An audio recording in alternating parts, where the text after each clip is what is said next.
Live from Westview, this is Derailed Trains of Thought.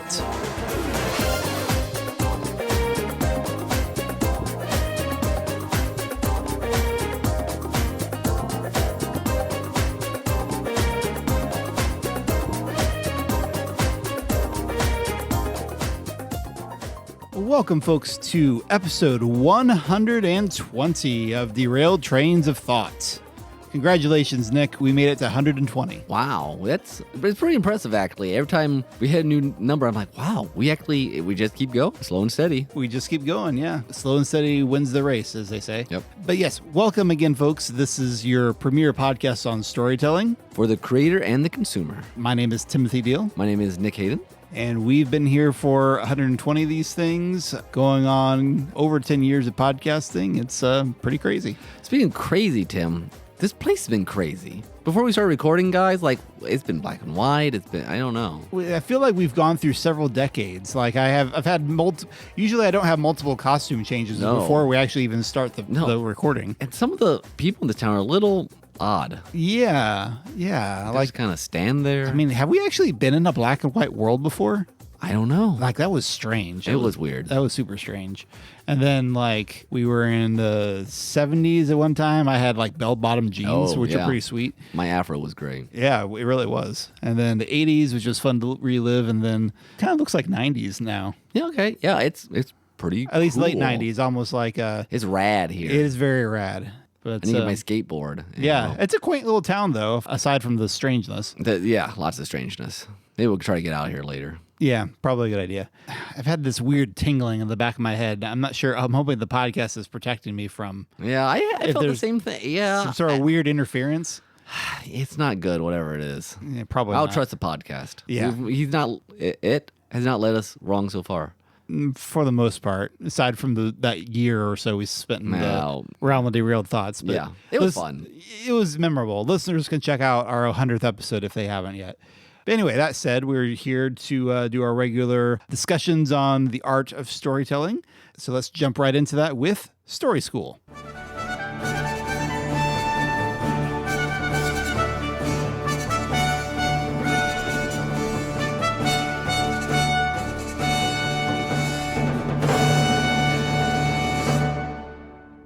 For Story School today, we thought we'd tackle the idea of multi-layered stories that you can really go in deep with, that have different layers of meaning that you can pull back and analyze and understand like a creepy scientist. I'm not sure where this is going. Dissected like a frog lying upon the table, still croaking. Sometimes we start talking on a podcast and just weird things come out of our mouths. I apologize. But... Well, because the great thing about stories, and I think more in written word normally, just because that's how I roll, is that words already have multiple meanings. And then as you write a story, Spot ran, Joe went up the hill, fell down. But it doesn't take a lot for the reader or the viewer to start understanding that the story is not just what it's saying, but at the very least has applicability, but more often has actually very deliberate subtext or themes or references. Allegories are your super dense layers. Yeah, basically something it's not just about character meeting goal, accomplishing tasks, going through character arc. There's usually some other ideas that the author, creator, producer, whoever is exploring through the medium of story. Yeah, often consciously, but sometimes even unconsciously. Just like it came out. Like words about dissecting frogs. And we've danced around this before, and a couple of times we've talked about meaning, or stories with a message. Talked about when audiences go too far in analyzing this stuff and overanalyzation. But anyway, let's get more specific about some of these ways that stories can have layers that the audience can kind of shuffle through. One of the first very basic ones, plot versus theme. We've been dancing around this a little bit. Things happen, but they happen in the context of, oh, that's good or that's bad, or, oh, you're talking about that. Yes. So one example that inspired me to put this on the list was actually the DuckTales reboots, which especially like by season 3, they really cram a lot into every episode. It's kind of crazy sometimes how much they will fit in thing. Something that one of the creators I've seen do on Twitter to kind of tease an upcoming episode, he'll say, last time on DuckTales, and he'll talk about the like deep, like for instance, there's one episode where the family, Scrooge McDuck, the nephews and Donald and others, they encounter this mermaid civilization that has basically stagnated because the mermaids actually need to go on land sometimes and maintain their property. Okay. So, because otherwise it just kind of falls into the ruins, but they've kind of become hippie mermaids and all this stuff. So there's a lesson there. There's a lesson about one of the kids, Webby. Her grandmother's tried to kind of hide the follies of human nature from her for a little bit, and she kind of has to come to a realization of the truth. Okay. So these are both different lessons that they're learning, but at the same time, it's a story about mermaids and a hidden treasure and a singing harp and all this stuff. So what the creator would do sometimes on Twitter, he'll be like, last time on DuckTales, a capitalist battles hippie feelings in a philosophical debate on the nature of human nature. Next time, Rumble and Ragnarok. so he'll like describe it in this really super character meaning way, and then he'll talk about the next episode as it being completely cartoonish sort of thing. Yep. And honestly, each episode is both, but they actually try to tackle both ideas. Well, I would say straight up that most great or even just good stories are both. Yeah, I mean, in some level, and then like we won't rehash it here that if you lean too heavy into the theme, you destroy the story. If you don't do any theme, you're like, oh, that was fun, and you move on. We talked last time about when genre can be a crutch. Yeah. If your story is really just plots and doesn't have any bigger ideas or character motivations beneath it, it's kind of boring. Like stuff on the Boom streaming network. Yes. Well, okay, they were a former sponsor of ours, Nick. We probably shouldn't have badmouthed them like that. Yeah, they paid us already. That's true. But, stuff like your quintessential Michael Bay stuff. Yeah. So yeah, that's a very basic kind of layering.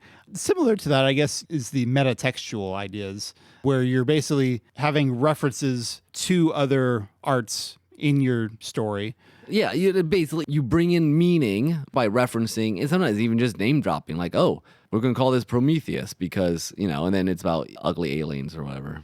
Because you're basically building on the familiarity of mythology in that mythology case. often, yeah. Or pop culture references. I mean, it's hard to even talk about, we talked about this with Avengers Endgame. It's hard to talk about time travel at all without like referencing all the different rules about time travel we've seen in countless movies. And basically Back to the Future. TV you shows. talk time travel, Back to the Future, You have to reference it. You have to reference, the amount Star Wars has been, absorbed by all sorts of pop culture. They can meta reference it without even meaning to. We saw the Gumby movie, and they referenced Star Wars through a lightsaber. I mean, a laser sword. And sometimes it's a lot more subtle than that, but you're still acknowledging your influence in some ways. Like not too long ago, Janelle and I rewatched the movie Dark City, which draws some inspiration from Metropolis, the Fritz Lang thing, because it's a by nature dark city, sci-fi setting, people underground secretly controlling things. They do certain very subtle allusions to Metropolis in that, and film critics kind of acknowledge that, understand it, and it adds like, okay, yeah, we're still exploring these ideas through repetition in a sense. Well, then I guess another type of metatextual. What's your fancy term for it? Yeah, metatextual. Reference. Okay. Reference, whatever. So another type, I guess, of the metatextual reference is where you're interacting with current events. Okay. You have. We recently watched for Monster Island Film Vault the original Godzilla, which is interacting with Nagasaki and the atomic bomb in genre trappings. When Battlestar Galactica, the new reboot, came out, everyone's like, "Oh, it's 9/11 influenced." Sure. Thing that there's this sort of, and sometimes people read a lot into that, but there's that sort of like reference to the Zeitgeist or the Gestalt. I'm not sure which of my German words I need at this point. Of a transitional time period that like I'm going to capture this moment that's frothing in culture in some sort of trapping. And sometimes people try to read modern events into the thing, which... That's also true. I mean, it goes both ways. It goes both ways. But we've covered overanalyzation before. But sometimes it is a real thing. Another standard thing, I guess we kind of touched on this a little bit, but any good story, or at least any good movie with acting. Are there good movies without acting? Okay. For actors, understanding character motivations is a big deal. An actor should be aware of the inner life of a character in some ways. Now, I'm not saying that you have to go all method acting where you are the character and you live through that person. That's unhealthy in certain ways. See Heath Ledger or almost anyone else who's played the Joker since then. But without going that far into it, it is good to be able to understand as an actor from moment to moment what is motivating, what's this character thinking in response to the events that's happened to him, to his conversations with other people, what's going on inside. And then I think for the audience, you can also sometimes kind of read in between the lines of knowing a character's background, what's maybe motivating them to take the actions that he does. I mean, when we talk layers, we're just saying what kind of meaning can we pack in that's not direct. And a good actor can pack in all sorts of things in, and lifting an eyebrow or just the hesitation before saying something, or just that choking his voice at the last second. Yeah. And you just add a whole nother he's thinking about his mother, or it's Rosebud, or whatever. We've said many a time how excellent lost actors are with just looking at people. Just look. And it is funny because when you look, I probably mentioned this too, look at the scripts that had all this, this is what they're thinking, but it's just communicated with this facial expression or just eyes. A stare or just any scene with Ben and Locke, just eyes. Yeah, because there's something, I think it's a Japanese thing that who says that the eyes are the window to the soul. And there's something about that. If the actor is living in the moment, it's going to come out through their eyes. And it can, that sort of extra layer of backstory in a action, take something from a good story to much more engaging. And fan fiction writers are particularly good at noticing this kind of stuff. I'll often see posts. I'm not following fan fiction, but on social media or somewhere where people will analyze an Avatar: The Last Airbender character and how would this have having lost their mother at this age, or Zuko's inner family trauma, kind of contrasting him and Azula, things like that. Fandoms love diving into that stuff. It's a whole iceberg metaphor that a good story, you show your top of your iceberg and you want the audience to know or feel that there's all this other stuff that got packed in one way or another. Another thing I have on our list of ways that you can have multi-layered storytelling, the twist. The twist. The thing that comes at the end of the story that redefines everything that you just saw or read. Wait, what did I... Oh. Basically gives you a nice opportunity to go back, rewatch the movie or reread certain scenes of the book and say, okay, I thought this, and it worked on this level, which is pretty cool when you pull that off, where I thought the story was about this, and it was to a way, but it was really about this, because this was actually going on under the surface. And in some ways, the twist does it, and also, I guess, related to that are, if you have longer series, basically the retcon. I mean, I say that lovingly, not the bad retcon, where you start adding scenes in between other scenes because you have so much time. Usually TV shows do this, or long-running movies. When a creator has been building their world, because no one can build their world completely once they start the story. You have to start somewhere and then just explore the world more as you go. But then as you do that, you get to add new layers to, this is what's going on. This Kingdom Hearts does this all the time. Or you go back, you watch the first season, you're like, because this is going to happen in season 5. Oh, that means so much more. And they might not have meant that back then, but I think good creators know that story works backwards as well. Yeah. It's pretty fun that way. Okay, so in the first Kingdom Hearts game, there's this one part where you you're in the end of the world, like end of all worlds kind of area. First time. Yeah. And you, at some point, you kind of revisit each of the places you've been to before, fight through a bunch of monsters. Very end of video game kind of area. But when you revisit Hollow Bastion, you find yourself in this room you've never been in before with this big machine thing, like all these pods on it. And at the time you think, oh, okay, this must be some room where the scientist guy was doing experiments, which you knew that was a thing. Yeah. 15, 16, 17 years, I don't remember how many years later, in the mobile game, which takes place like 1,000 years before the original Kingdom Hearts, you find this same machine. It's the first time you've seen this exact machine since Kingdom Hearts 1, and it gives a whole new meaning for what this thing is. Yep.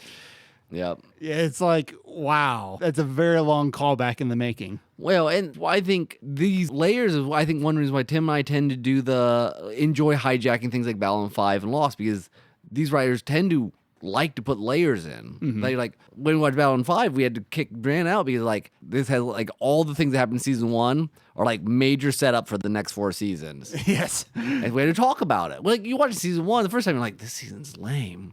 But there's just so much stuff that later on he picks up and runs with. And some of it feels like foreshadowing, but some of it doesn't. You don't know that it's foreshadowing. It's like he's just slowly building the world. And because it pays off so well, you can't help but think he knew exactly what he was talking about here. Yeah, it's exciting stuff. Whereas in Lost, it's a little different because they were very much kind of creating things as they went. Like beginning of the season, I think they knew where they were going, but like not necessarily...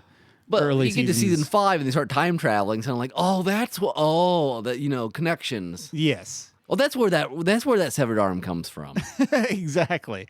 That severed arm we found way back in season 1 or 2, whatever it was.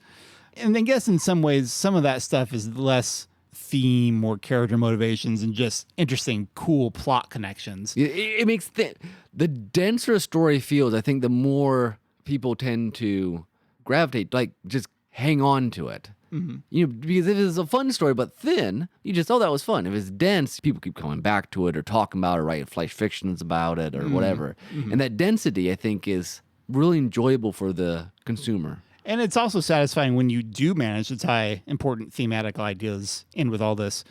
Again, Lost, which we talked about Lost a lot, but yeah, there's all these interesting trying to connect the thread of the plot things, but there's also these themes in terms of like the repeating cyclical nature of what happens on the island, the cyclical conflicts that happen. Yeah. You can start seeing, being able to pick up on that pattern is also very satisfying. It's like, oh yeah, there's this constant struggle for power on the island. In some ways, it's like almost like the meta narrative of the story universe starts being shown. Like you're like, oh, I can see the rules of this story universe, like the way the Providence works here, or history, or redemption, or there's those big themes start becoming almost rules to a story once there's enough of it. For sure.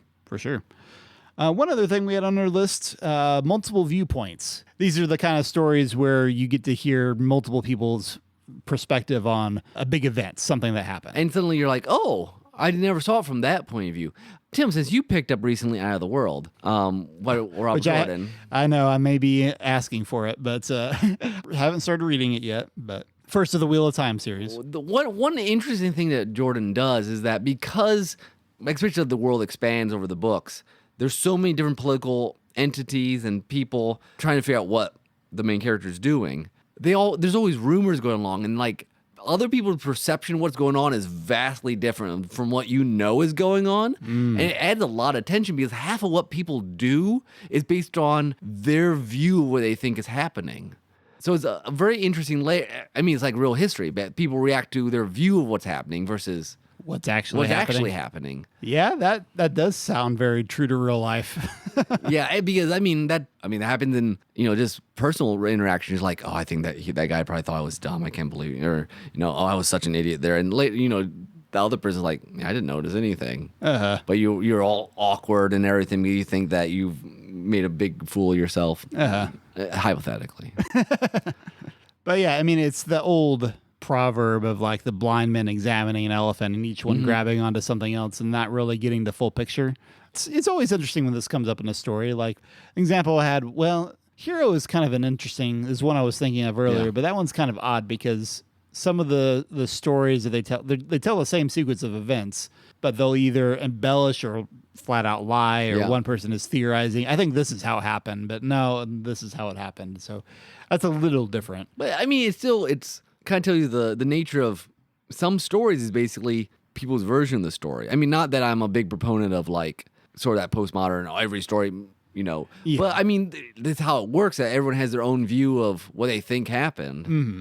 Well, I mean, it's an interesting part of human experience because we only ever inhabit our own bodies. And we have our own prejudices and bias to all the things. And we know that there must be simultaneous action happening in other places. We're just not there for it. Yeah. So when we were preparing for this, we found that another example, and I had completely forgotten this movie, of multiple perspectives is Hoodwinked. Which you've ever seen is actually a really funny version of different versions of the story. Little Red Riding Hood? Little Red Riding Hood, yeah. Yeah, like the wolf's perspective and her perspective, the grandma's. Isn't there a grandma? It's been a long time. It's been a long time. I remember thinking it was quite clever, and I'd forgotten it. But yeah, it can be a really interesting storytelling element to say, we're going to tell the same story from different points of view.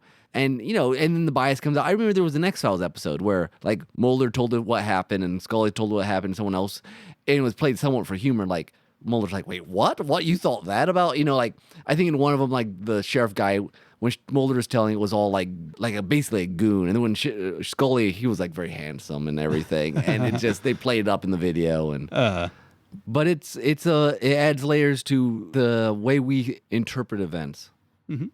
So yeah, there's kind of an overview of a number of different ways that stories can work on multiple layers, and it's really fun to. I mean, I think we said the plot and theme is kind of the most obvious one. Mm-hmm. Like, well, we kind of talked about last time the Spielberg thing. Like, you can have a movie that's about kids discovering aliens, but it's also really about dealing with the loss of a mom, or it's a spoof of sitcoms and family entertainment, but it's also dealing about the trauma of grief. Exactly.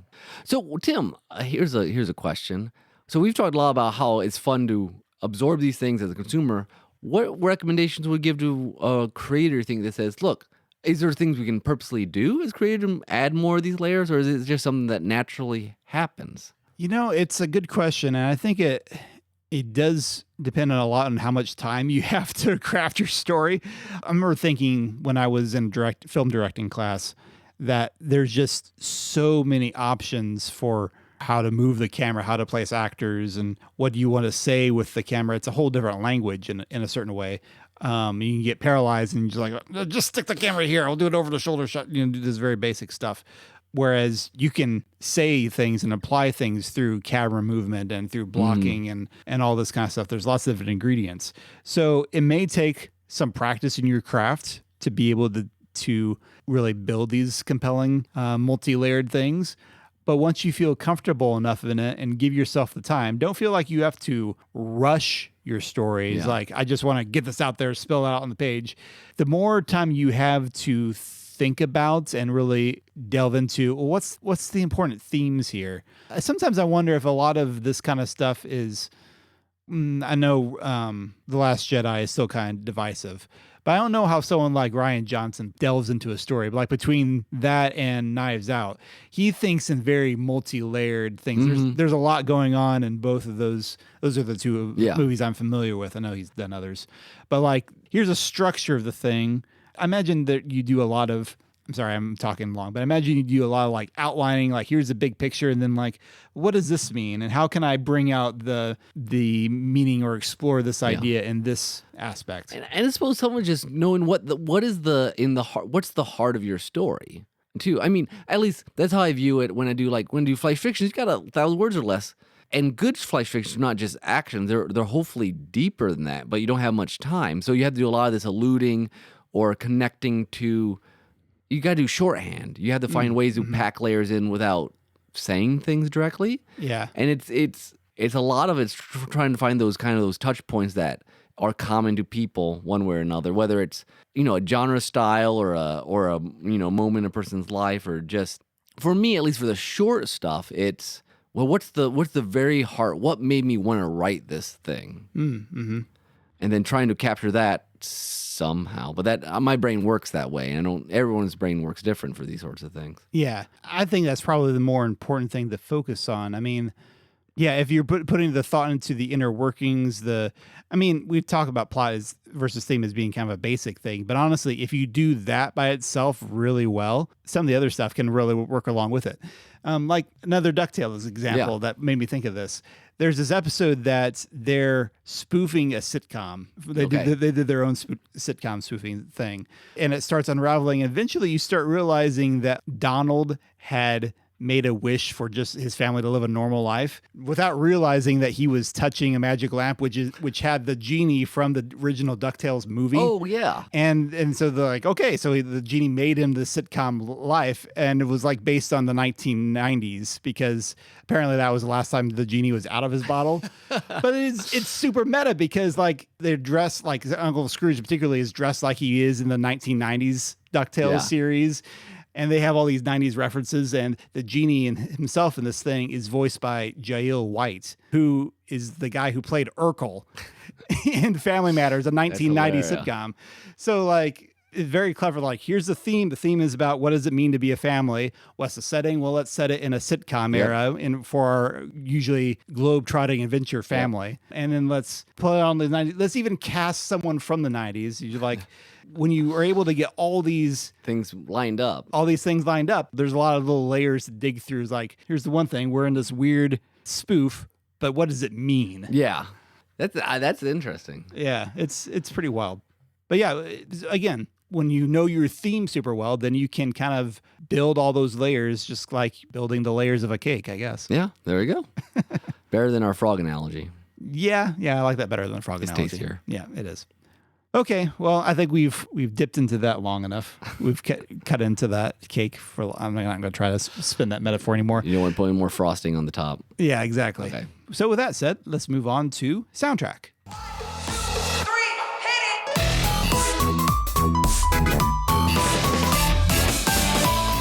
it! Okay, Nick, you have our first soundtrack for the day. I do. So, in a perfect world, I would have chosen a song from Einhinder. It's this old 90s, speaking of 90s, like shoot 'em up game from Square. I think it was 90s or late 90s. Yeah, okay. But I have the soundtrack, oddly enough. But there's one where like it just keeps adding layers of like EDM music on top of each other for like 3 minutes, and it's super cool. Like it just keeps building, and that's kind of what I wanted to go for. Okay. And so I did my search on OC Remix, and this one kind of, has sort of the same idea. It just kind of adds layers of music in this sort of electronic sense. It's from this game called Line Defense, which I've never played. It's a mobile game. Sounds like line defense. You might want to draw multiple layers of lines of defense. I don't know. Some sort of alien, like I think it must be like an alien defense sort of thing. Yeah, I don't know. It's a mobile game. It's called Reversing the Alien Attack, and actually the composer of the original soundtrack did this remix. Cool. Remix his own stuff. His name is Stam, and I thought it was just a fun little electronic sort. It starts kind of slow and just keeps adding layers, and I thought that worked with our theme for today.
we're back. It was nice. That was a Defending from aliens. Groovy song. Nick, good choice. So, okay, folks, normally we've been having sponsors of this part of our podcast lately. But it's time for some shameless self-promotion. Yeah, kind of, I want to talk about something a little bit new. So get ready, folks, as the Derailed podcast universe expands.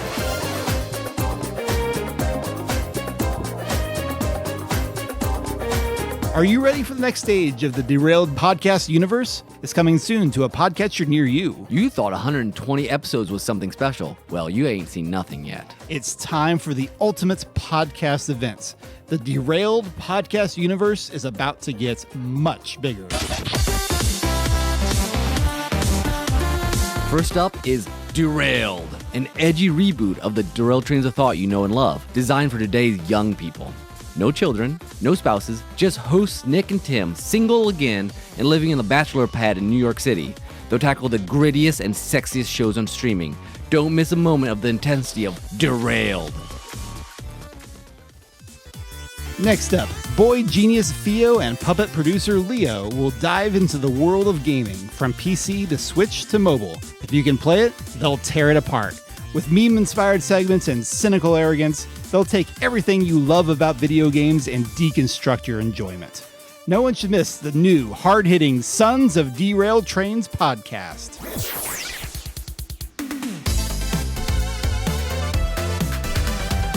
If you're feeling retro, then subscribe to Extreme D Thoughts 99, where freshman Timmy D and Nikolai B will Mixler livecast thoughts on great, old, and largely forgotten shows like Early Edition, The Pretender, Sliders, and MacGyver. If you miss Go 90, this trip down memory lane is designed for you, complete with rayon shirts.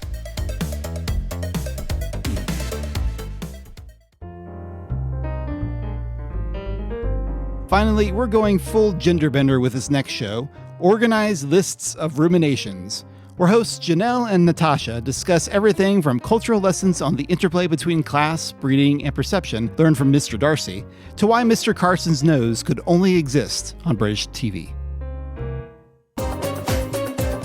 You thought one series of Derailed trains of thought was enough? You were dead wrong. Phase 2 is coming to the DPU. Be prepared.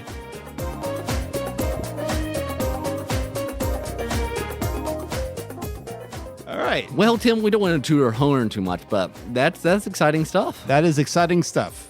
That will not actually ever happen, but we'll pretend it does. I'm going to give it that disclaimer now in case anyone starts asking, because you never know. You never know. But which of those shows would you most like to watch for viewers, listeners? Which of those podcasts would you most like to watch? I guess you can watch some podcasts out there. We'll start live streaming. Yes. Anyways, I honestly, I think everyone knows which one they would most want to hear. They want to hear our wives talk. Yeah. Organized lists of ruminations would be actually pretty fascinating, I think. Probably. One of these days, we're going to get them to do a sample podcast of it. Yeah, I think that'd be a good idea. All right, with that out of the way, let's move on to our next segment, Pun Times.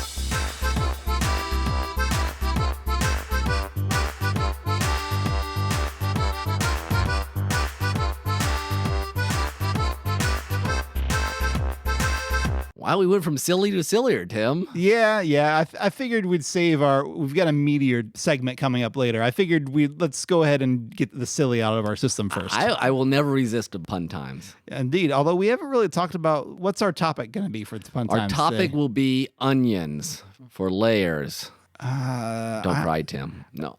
That's not even a pun. That's pretty obvious. I mean, you're just going to talk rings around me. Okay, let's pick a real topic because I'm done with my onion puns. Okay. Yeah, they don't have much appeal anyway. Well, they stink. I guess we could go, what's something else with layers? Cakes. Okay, well, we started with the cakes earlier. And frog. Let's not go frogs. We started with cakes earlier, and I mean, I don't know. I don't think this is first tier stuff. Well, they are pretty sweet. I'll give you that. That's true. That's kind of cheesy, though. They could be. All right, hang on. Let me see if I can get around to this. Nice. I mean, honestly, this topic should be easy. It should just be a piece of cake. Yeah. Sad trombone time. there should be some tasty cuts we can make of this. I mean, any way you slice it. Oh, that's just icing on the top. I think you did that one already. I know, but... Well, if there aren't enough, if there's not enough just by cake, we could circle back around to maybe pastries. Desserts, donuts? Yeah. Bear claws. You got any bear claws? All we have is one box of starving weasels. Okay, that's not a pun. That's an illusion. Or a reference. Yes. I hope you all recognize that. If not, go listen to Albuquerque by Weird Al. A classic. It is a classic. My children love it. And honestly, if I reference, I'll get some brownie points. Oh, okay. That makes sense. Okay, let's see. I try to figure out how else to chip in here. As in chocolate chips. Yeah. I do not know how. What are some other puns that we can sprinkle in? I don't know, Tim. You're creaming me. These jokes just aren't having a very good turnover. As long as we can make the audience snickerdoodle. What the audience doesn't know is that through magic editing, this is actually take 5. Take 5? Yeah, you don't know the candy bar take 5? Oh, okay. I wasn't on candy bars. Oh, sorry. I would do. Okay, you're in pastries. I'm in dessert. Sorry. I'll come back to that. If you do, I'll give you $100,000. Man, problem is some of these jokes we're coming up with are just too vanilla. So, Nick, do you know the painter Edvard Munich? Oh yeah, love the Scream. Yeah. Do you know what his favorite ice cream and letters of the alphabet were? Especially the ones that he liked to eat? No. Well, he loved to cook, ease, and scream. Veterinarian's hospital. I had to work for that one. Well, the proof's in the pudding, so. Yeah, that's the cherry on top. Man, Nick, this is driving me bananas. Well, maybe we should split. You ever eaten any of those chocolate coins, Tim? Yeah, sure. Yeah, they taste mint. Good. Do you have to go to the Andes for that one? Better than going to Klondike. I suppose so. As long as you can find it somewhere in the Milky Way.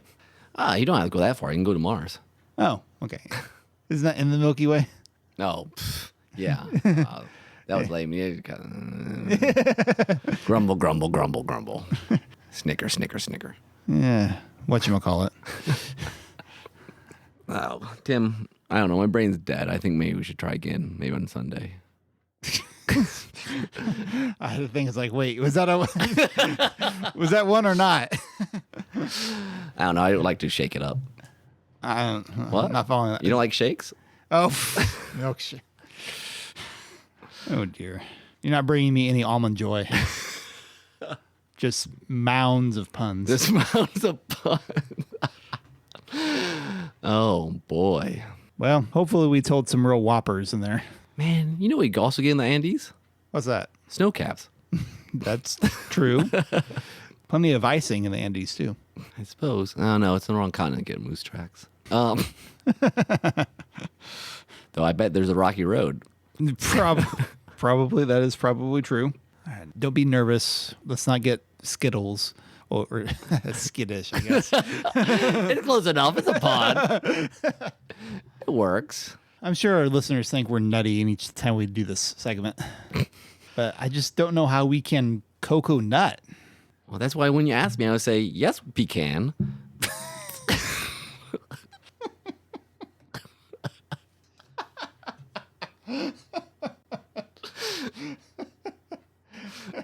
Okay, you got me on that one. That was legitimate, like, out of left field, good pun. It feels good when those come up. Do you know what's the Wicked Witch's minions? What their favorite cookie is? Oreo, Oreo.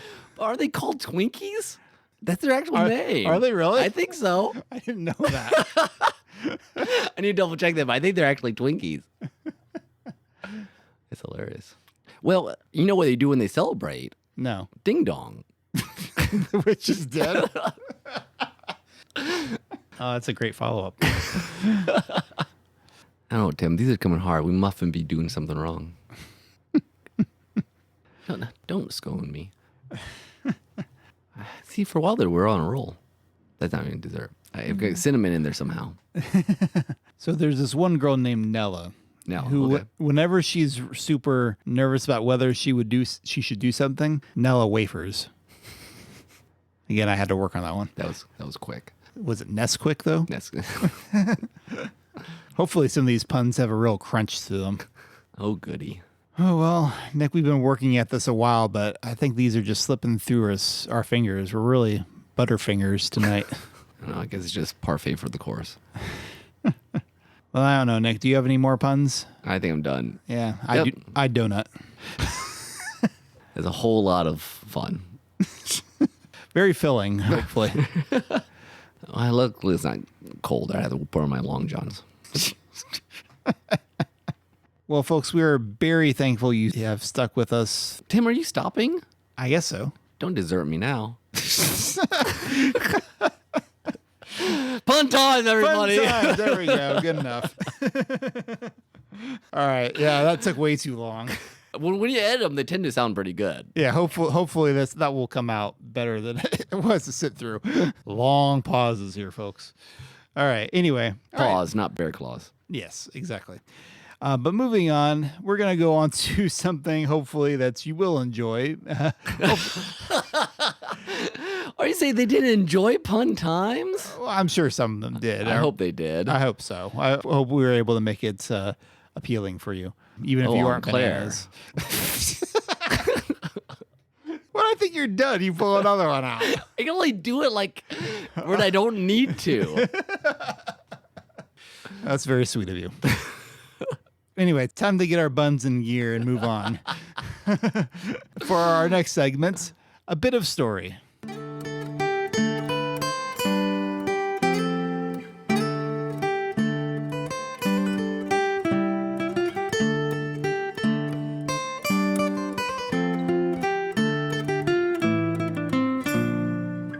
So since we've been talking about multi-layered stories, I thought this is a good opportunity to actually do some storytelling, which we do on the podcast occasionally. And this is a little bit of a longer one, but hey, it's our 120th episode and it seemed fitting. So Nick, why don't you introduce this? This is one of your short stories, not a flash fiction, but a short story this time. It's called Malfunction. I don't know. What do you want me to say about it? Just what inspired you to write it? Okay. First? So this is Malfunction. I wrote it because I believe there was some sort of challenge where someone gave me a number and I found a overclocked remix based on that number. And it was this wickedly weird song that was not great. And I'm like, how is this going to be a story? And it just ended up feeling like some sort of machine that was kind of out of control.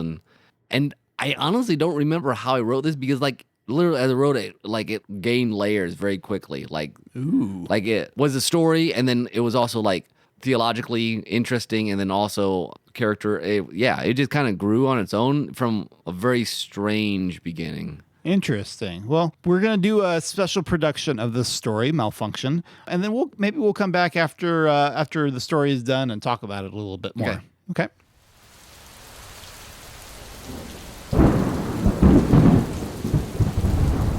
Malfunction by Nick Hayden. Rain slashed suddenly across Adam's face. He blinked against the relentless torrent, the icy pellets stinging him. The drops pricked his cheek, his neck, and the cold fire slid beneath his torn envirosuit. He had lost sight of the dome. He had seen it before the rain, when his journey had been furnace and sweat and wasteland. He had spied the dome, gray and round and marked by 1,000 scars and wrinkles, waiting cold and mysterious in the distance.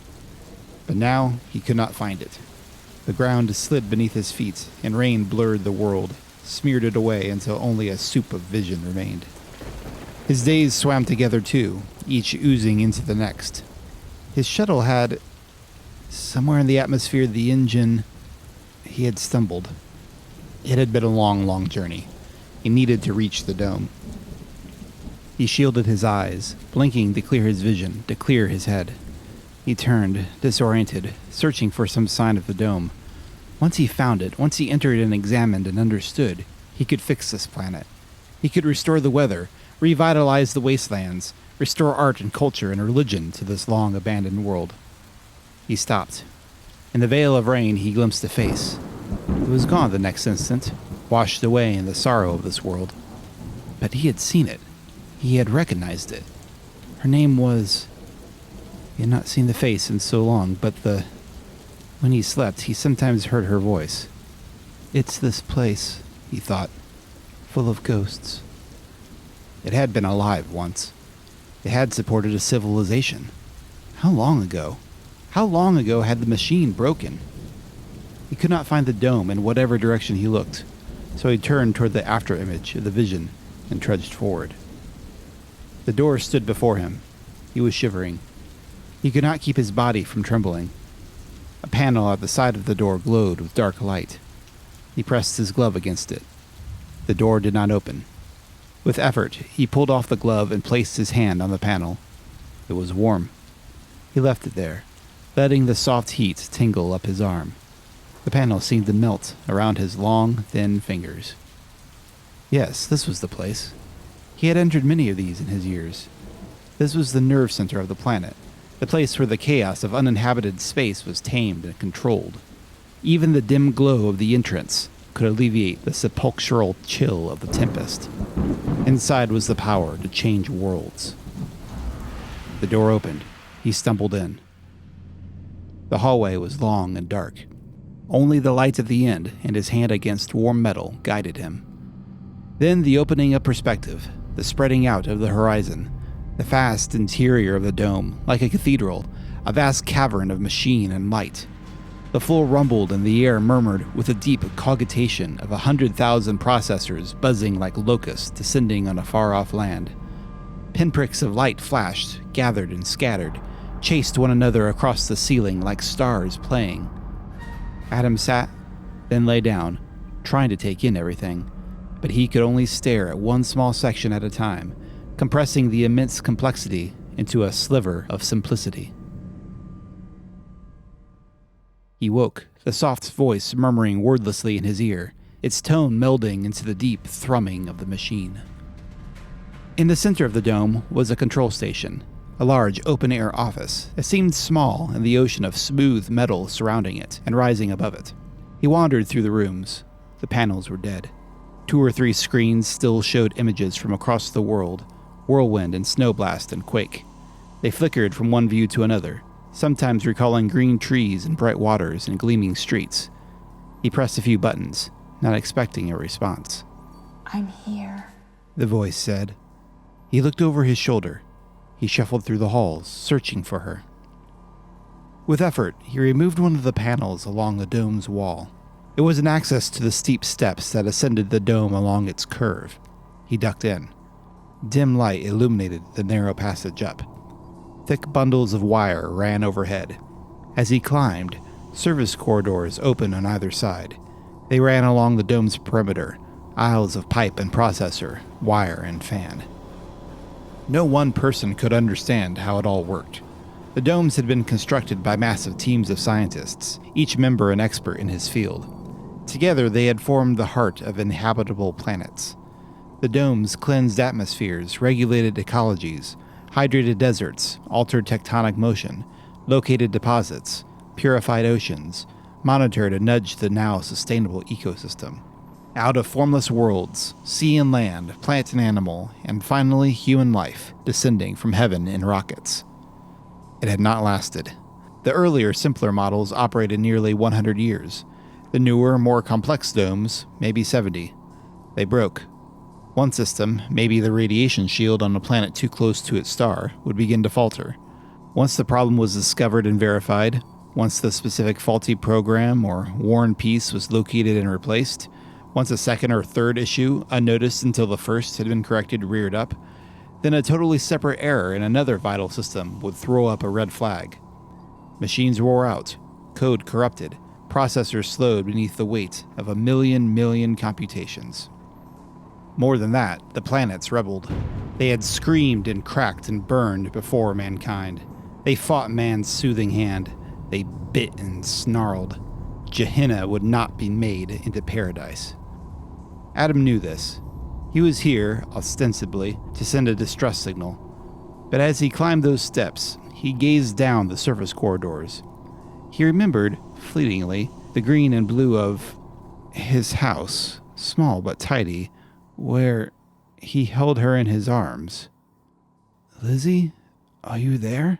he spoke, thinking for a moment he was back home, that he had never left, that this was only a dream. He stepped into the next corridor he passed and sat, leaning against the warm metal. He stared at the row of green and yellow lights across from him. The dome vibrated, its groans echoing dully. He wept. He didn't know what for, except maybe for some pictures he had seen in his head and then forgot. He felt their absence, like a spot the blanket will not cover where the cold keeps getting in. He thought he heard the wind knocking against the dome. "I need to go home," he told himself. "I need to go home." He did not want to waste away in this too warm, sterile bubble on this broken, artificial world. He wanted to go home. He tried to stand, but he couldn't. His body would not obey. "Let me go!" he panicked. Perhaps the dome had changed its gravity. Perhaps nanites were stitching his envirosuit to the floor. Perhaps... This is your home now. It was her voice, and she was sad. Remember, this is your home now. His pillow was next to him, fashioned out of clothes left behind when the administrators of the dome had left. He had his covers pulled up over his lap, and though the machines smoldered, he was still glad for the extra warmth. The corridor was his nook, his hideaway, his residence. He was happy, most of the time, tinkering with the controls within arm's reach. He could not recall what system they accessed, but there was a logic to the connections, an elegance to the code on the miniature screen that he felt he could piece together, bit by bit, until he understood not only the function, but the malfunction. Then he could fix it, and he would. He would. He let himself dream of repairing the innumerable systems one by one. He sketched a theory of what needed corrected and how to avoid further breakdowns. But if he let his mind dig down beneath the surface, beyond the too simple logic of restoration, he encountered the enormity of an entire world gone wrong. Then he gazed upon the long, deep shadow that lay across all his work. Everything was broken and possibly shattered. The commands sped along wires, the motors ran, the transmitters signaled, the impulses pulsed. The work continued. It spun uselessly. The receivers jammed, the connections crossed, engines turned wrongwise, the code transposed itself. It sputtered and flared and flung imperial decrees across the globe in pig Latin. Nebuchadnezzar uttered edicts, not knowing he spoke to beasts. The dome moved with the same superhuman speed and intellect with which it had been fashioned, but in directions and by twisted routes that could not be untangled. It could not be fixed. But he labored away on his subsystem and his little coding fan and his spinning mechanisms. This perhaps could be restored with time and effort. He certainly had time, and he didn't mind the effort. He lost himself for hours and days, tracking down bugs and kludge, replacing hardware, labeling pipe and wire, sensing little, remembering nothing. Hot and cold in turn, tired, exhausted, and hounded by the sense that he was missing something, that some detail eluded him, and that if he could only grasp it, if he could only make it appear, everything would come together and he would see. Sometimes as he worked, his hands shaking from some ailment that had seized him, sweating from the entropic labor of the thousands of brains caught in distorted loops, he felt a cool kiss upon his chest. Whenever this happened, he stopped whatever he was doing and searched himself. He found a chain upon his neck, and upon that chain was a metal cross. It had touched his chest, and the cool surface had awoken him from his delirium. This is when he took hold of the cross in his palm. He stared at it as if it would speak to him. And sometimes he remembered, in a piercing moment, God, and how he had created, and how he had redeemed, and how he, Adam, had wept somewhere one night, and had spoken with the God-man Jesus, and believed in him for the first time. He could not remember when this had been, or where, or why, but at these moments he felt again the weight of that despair, and the light of that relief and joy as he looked upon that small piece of metal in his palm. Then, almost reflexively, he would try to pray, knowing that he should, wanting to somehow, but after he said, "My Father," words failed him. Something needed to be said. But suddenly God was a concept like the equations and schematics in his head, a system he could not understand or even approach. And so he remained silent, eyes closed, focused on those two words, my Father.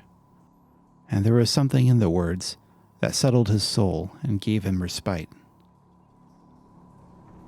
The work went on. Adam came to himself occasionally in the dark, when the dome's lights dimmed for reasons unknown to him, and he felt the walls of the corridor fade away, the narrow hall expand. Then there was a light nearby, and he heard voices speaking with muffled, indistinct words. He sat up and tried to stand.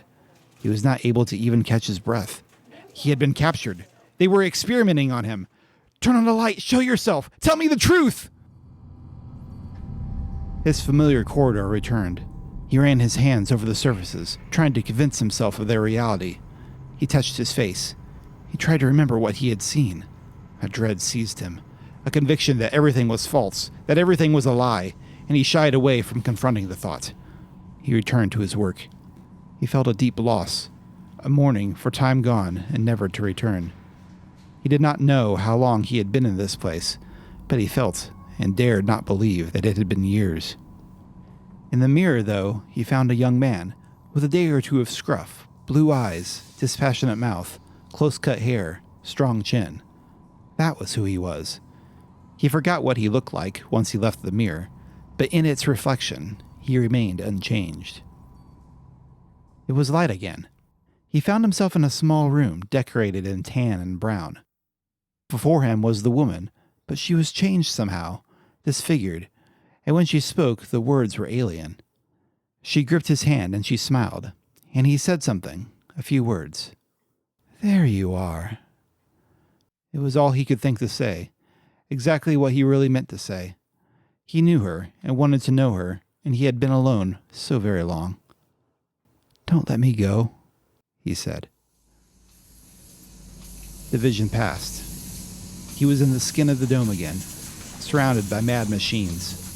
He recalled the face of the woman as clearly as he could manage, and he listened. The desire to return to his work pursued him, but he forced himself to listen. He wanted to hear her. More than he wanted to fix the machine, he wanted to hear her voice. The cross was cold on his chest. He thought of God and wondered, for the first time, if she was he, or sat by him, or was envisioned by him.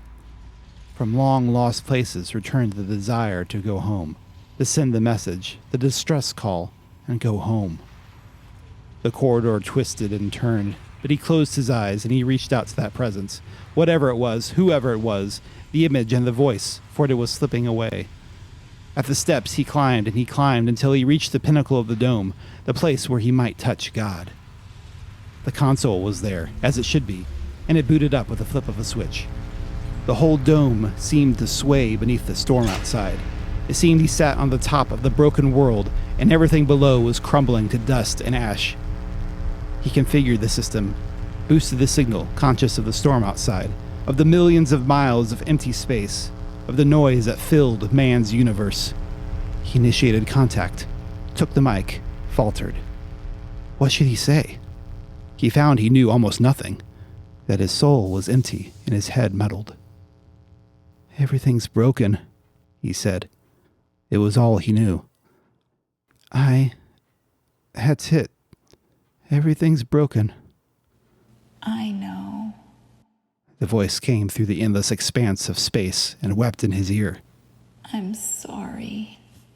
It can't be fixed. I tried. Everything's broken. He could not help repeating himself. It was all he knew.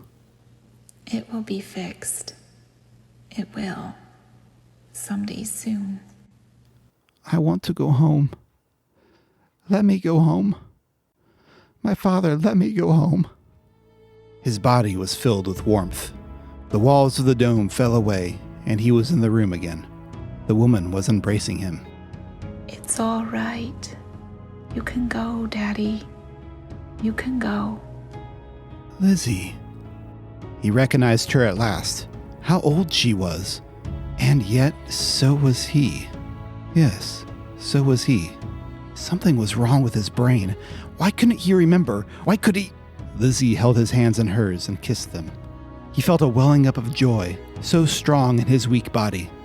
Soon, it would all collapse. The storm was buffeting the dome. The foundation was trembling. It was all falling to pieces at last, every patch coming apart. But he saw her, and he heard her, and the cross was cold, so cold, upon his chest. My father! My father!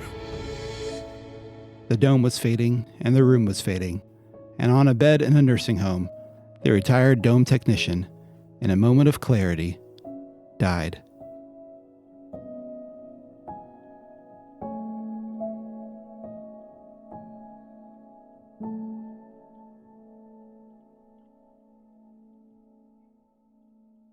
I remember reading this sometime when it came out, and then I reread it recently when you had suggested it, and I was like, yeah, there's a lot going on here. Because it's pretty cool because it goes with in our category of the twist ending that kind of redefines everything. Yeah, because it rewrites all that came before, but simultaneously, what he experiences is stuff that he would have done as a job. As a dome technician. Yeah. So it's not like he imagined himself in a sci-fi setting in this one. No, it was like his job. He just was going in and out of things he knew. Uh-huh.